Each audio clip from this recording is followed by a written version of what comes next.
Hello friends and family, welcome to another blog in my channel. তো আজকে মা আপনাদের সাথে শেয়ার করবে পমফ্রেটের ঝাল।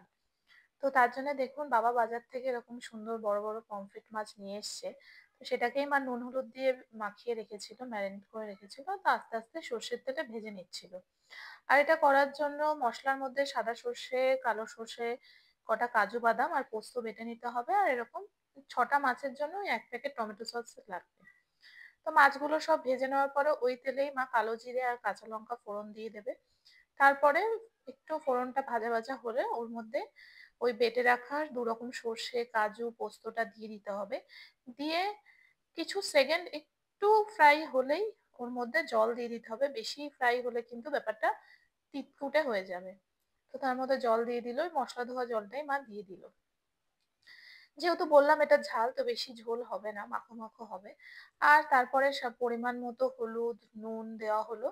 আর তারপরে একটু ফুটে উঠলে ওর মধ্যে টমেটো সসটা দেওয়া হলো।